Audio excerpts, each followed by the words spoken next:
I do have to like attribute some blame to the eShop for hiding this from us and from holding this back. The eShop could be the champion of something like this and prevent it from absolutely failing. And I feel like they have hidden this from us, and some of the fall is on Nintendo.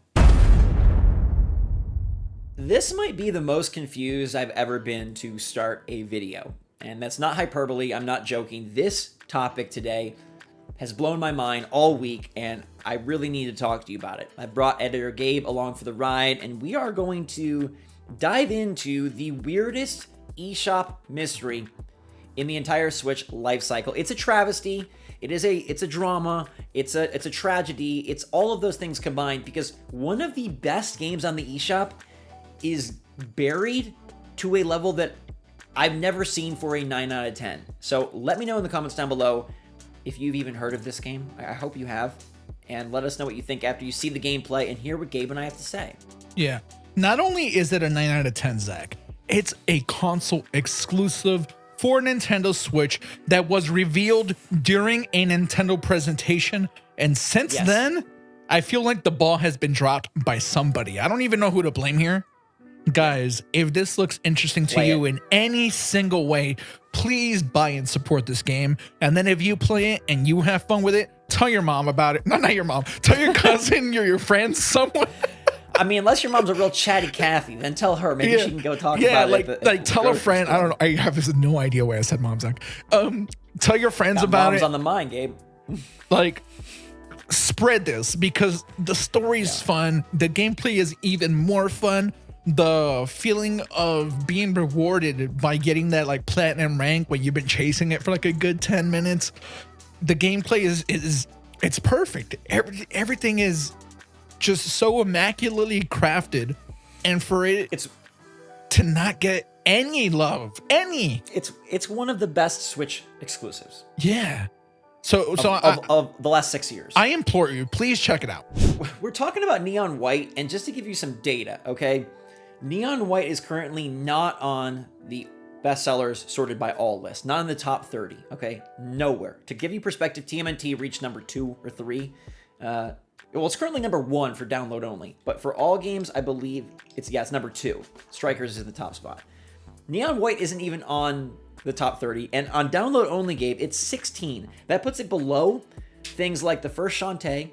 It puts it below SpongeBob's Krusty Cook-Off. It puts it below Thief Simulator and below Cooking Simulator, all the simulators, and even below Green Hell, Star Wars Knights of the Old Republic. It is down there, and it's downright discouraging. The creators of the game shared they were trying to find a morsel of positivity. They were like, very positive reviews on Steam, and there's only like 500 reviews, which is, again, Switch and PC, console exclusive, featured in Nintendo, amazing game, and nobody knows. This is one of my favorite games of the year, Zach, and I've been sad because I beat the game before it came out, and I told you, like, hey, this is a tiny team. The credits last all of like 3 or 4 seconds. It goes by fast. And clearly a lot of love and care went into this game. And then to see what basically equates to a lack of marketing, pretty much. And they don't have the budget for it. So like, I'm not like trying to blame anyone except maybe Nintendo for not it's not featured well. It's below Bayonetta 1 on their featured tab. I mean, games like Amori and Live a Live, which aren't even out, like Amori's now out, but Live a Live is not out, like that's getting shine. And you know, to be clear, let's give this game a moment. We're not saying this because like, oh, we feel sad because like it's a cute small team. Like, this game is legitimately amazing. It is a hybrid of speedrunning, card shooting, and anime persona storytelling, exploring puzzles. Like, dude, it throws so many different things at the wall, and basically all of them stick. It's phenomenal. It is a strange blend. It comes from Ben Esposito, who did Donut County, a game that's nothing like this, a complete, like, not even a 180 game. This is like, I'm gonna give him like this is a Tony Hawk 720. This is that impressive of a spin, and it's unlike anything else, and maybe that's why they found it hard to market. But there are anime games that are super successful. There's speedrunning type challenge games that are super successful. Card, shooter, puzzle, all of these genres work, and it's the best here. Like Gabe, would like this is Celeste Katana 0 tier, right? I'm not crazy. No, not at all. I think I'm the one that texts you like, hey, like this is almost up there with Celeste for me. It's not quite there. Like Celeste is still like really magical because that's like a deep game story wise. Yeah. This has a really like fun story, and it does go to some places that are similar, but it's just not quite on that level. It's not far off, dude. It really isn't. When you're talking top tier eShop games, this is maybe the second or third one that comes to mind now. And so many games from Hollow Knight to Celeste have gotten their moment, right? They've sold incredibly well. We've heard like, wow, they're so glad to be on Switch. It's done great. And Nintendo did give them moments in their presentations. Neon White got one. But like you said, from there, it just went dark. I wonder if this game would have strongly been benefited by waiting for the Direct and being like a part of that.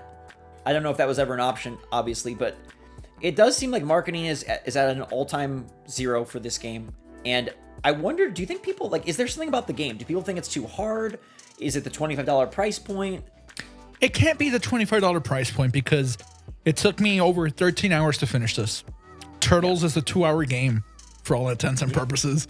And that's selling really well. Obviously, that has a tie to a massive franchise. Right, huge nostalgia there. Yeah, but the content's the content, and there's so much more content in Neon White. Yeah. Like, what I told you in a text message, they should have paid a couple of big streamers to try this out. Because the game looks fun, Zach. It's vibrant. The music is amazing. The game shows well once you like start getting into it. People love like speedrun stuff. They love like watching their favorite, YouTuber or streamer like challenge for the best run. Leaderboards are always a popular thing. The game is super snappy. Like there's nothing bad you can say about it. There's not long loads. The controls are like perfectly tight. You can instant restart. There's awesome hint system, awesome way of sort of leveling the level as you beat it. It's got a bunch of like side quests and challenges that are optional. It has boss battles, and the whole idea of using these cards to either shoot and kill demons or to discard them for a traversal. Yeah, it's a brilliant system, and it's unlike literally anything. It's not, oh, we announced 7 Dead Spaces at Summer Game Fest. Oh, we have 10 million, SRPGs.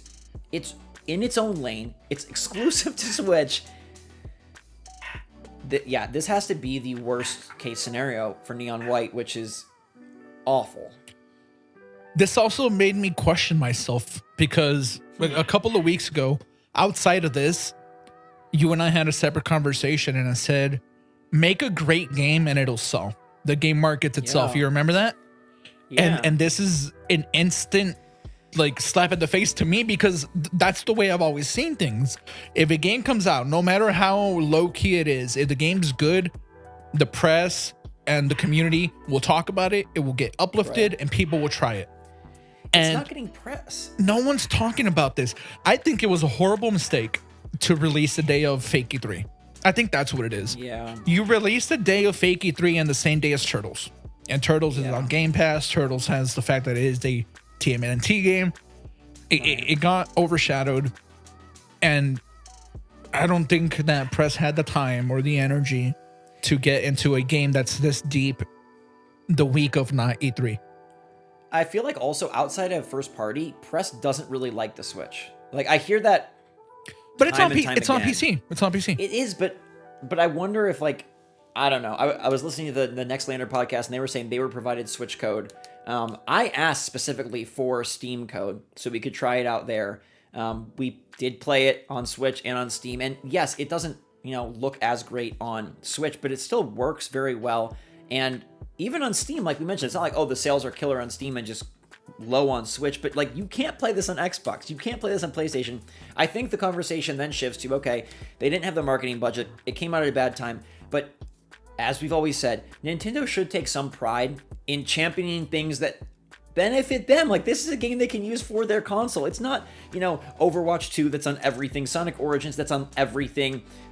Why are they featuring and promoting these games that aren't theirs? It doesn't make any sense. The eShop organization is just, this is where it fails. It fails companies. It fails games. Yeah, and it's been so weird because you talk about, maybe no marketing budget, but there's been a lot of games without a marketing budget that blow up. Yeah. Like how much money did Fall Guys have at the beginning, and that blew up. And clearly it's a completely different thing. That's a battle royale and whatever. Right. But I mean, this is so sad because Lumberjack, no slight to the Lumbears out there, Lumberjack was announced and came out the same day, I'm pretty sure, during the not E3 Sure. 53 week. And it is above it. And it is a game about like, no offense, but like, it pales in comparison to what Neon White is. And this is just, it would be such a case to look into and sort of track. They have those things now you can sort of track, like online discourse. Like, are people just not talking about it? Is the name a bad name? The other thing is, this was published by Annapurna, and like they're good. Tiny. Yeah, they have great track record. They've had Game of the Years with Outer Wilds. Yeah. And they're not small either, so I don't. But that's the publisher. I don't know how much. I'm just thinking now. I just thought of this now. Like, do you think maybe the speed running is like a little too niche? But you don't even have to play it like that. You could still just play it like it's like a score. It's like it's like Devil May Cry or Bayonetta that score you. Yeah. So there's no rule or requirement that like you're not getting fail states. Yeah, no. You can absolutely get through every level. And you're not going to get platinum or gold rank, but who cares? Like, you still get to experience a story. There's when I say multiple, I mean two. There's a couple of different endings depending on what you do. Like, man, it really bums me out that so much went into this game, and you could tell by playing it. Like, there's a lot of character in it, and it makes me think of that shooter that we always loved that was featured in an indie world, and this was like the opposite case. We were like, does Nintendo actually screen these things? Morphe's Law, okay, and we were like, Morphe's Law looked okay at the start, and when it was featured in indie world, and then it came out, we were like, goodness gracious, how did this ever get on the indie world? Because it was a disaster. I don't know if they updated the game since, but it was a disaster. Neon White is like the exact opposite, where like, okay, it got featured and it ended up being amazing, but equally disastrous that like no one is playing it. And I think the game, like you said, I think the trailers have always been appealing. I think the pedigree is appealing. This might just be like one of those like upside down Stranger Things type cases where like this game just fell, it just sunk, and there's not really a good answer. But it is an opportunity to look at this, and I hope Nintendo does, because they did have stake in this clearly by featuring it and wanting it to do well, to say like, man, we got to do a better job of our games promoting them. Like, I know they haven't had a direct in a long time, and I know their direct is still out there, but I feel like Microsoft is aggressive about promoting their Game Pass stuff and hitting you over the head with what's Game Pass. Nintendo should absolutely show their console exclusives at the forefront of everything eShop. Yeah, this should have been there with the I keep calling it new and noteworthy thing because I'm so used to iTunes and Apple Music, but like the recommended, or check what it's called, because I don't want to. The featured tab? Yeah, like this should be on the feature tab. Yeah. Wherever it is, it's just way down there below Lumberjack and Bayonetta 1. And it's Knights of the Old Republic 2. Stop right there. Why is Bayonetta 1 above it? Why? Yeah. That's inexcusable.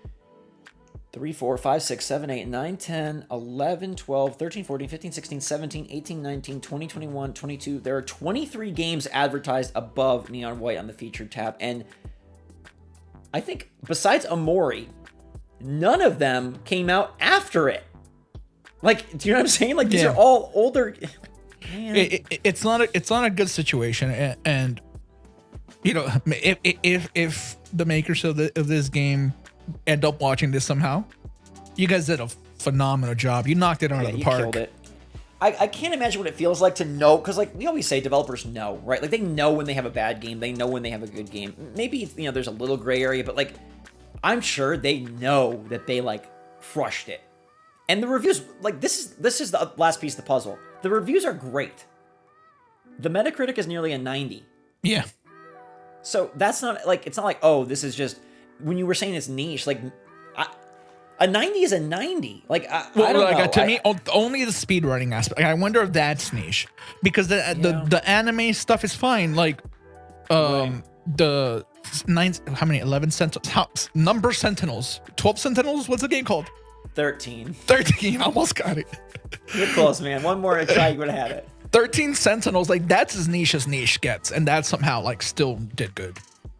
But I do have to like attribute some blame to the eShop for hiding this from us and from holding this back because yes, maybe it didn't have enough marketing. Yes, maybe it could have released on a different day, but at the end of the day, the eShop could be the champion of something like this and prevent it from absolutely failing. And I feel like they have hidden this from us, and some of the fall is on Nintendo. Fun characters, a cool story with some twists. Like there's a lot of really cool stuff there, man.